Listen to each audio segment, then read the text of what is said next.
You have to go through life with more than just passion for change. You need a strategy. I'll repeat that. I want you to have passion. You have to have a strategy. Not just awareness, but action. Not just hashtags, but votes. You see, change requires more than righteous anger. It requires a program and it requires organizing. The 1964 Democratic Convention, Fannie Lou Hamer, 5 feet 4 inches tall, gave a fiery speech on the national stage. But then she went back home to Mississippi and organized cotton pickers. And she didn't have the tools and technology where you can whip up a movement in minutes. She had to go door to door.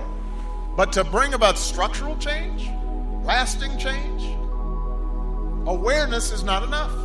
It requires changes in law, changes in custom. If you care about mass incarceration, let me ask you, how are you pressuring members of Congress to pass the criminal justice reform bill now pending before them? If you care about better policing, do you know who your district attorney is?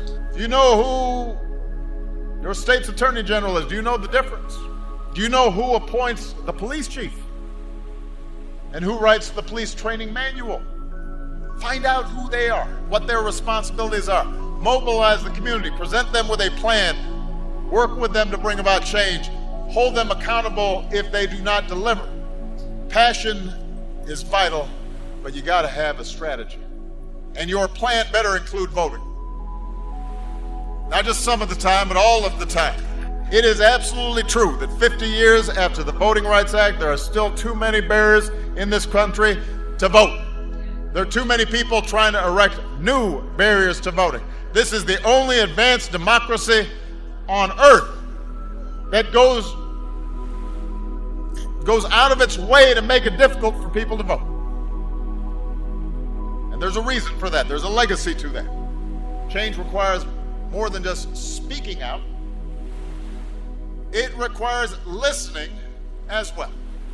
In particular, it requires listening to those with whom you disagree and being prepared to compromise. You know, when I was a state senator, I helped pass Illinois' first racial profiling law and one of the first laws in the nation requiring the videotaping of confessions in capital cases. And we were successful because early on, I engaged law enforcement. I didn't say to them, "Oh, you guys are so racist. You need to do something." I understood, as many of you do, that the overwhelming majority of police officers are good and honest and courageous and fair and love the communities they serve. And we knew there were some bad apples, and that even good cops with the best of intentions, including, by the way, African American police officers, might have unconscious biases, as we all do. So we engaged and we listened and we kept working until we built consensus. And because we took the time to listen, we crafted legislation that was good for the police because it improved the trust and cooperation of the community, and it was good for the communities who were less likely to be treated unfairly. There will be times when you shouldn't compromise your core values, your integrity, and you will have the responsibility to speak up in the face of injustice. But listen, engage. If the other side has a point, learn from them. If they're wrong, rebut them, teach them, beat them on the battlefield of ideas. And you might as well start practicing now, because one thing I can guarantee you, you will have to deal with ignorance, hatred, racism, foolishness, trifling folks.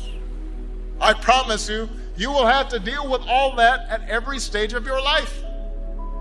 That may not seem fair, but life has never been completely fair. Nobody promised you a crystal stair. And if you want to make life fair, then you've got to start with the world as it is. So, that's my advice. That's how you change things. Change isn't something that happens every 4 years or 8 years. Change is not placing your faith in any particular politician and then just putting your feet up and saying, okay, go. Change is the effort of committed citizens who hitch their wagons to something bigger than themselves and fight for it every single day. Now it's your turn. And the good news is you're ready. And when your journey seems too hard, and when you run into a chorus of cynics who tell you that you're being foolish to keep believing, or that you can't do something, or that you should just give up, or you should just settle, you might say to yourself a little phrase that I've found handy these last 8 years. Yes, we can.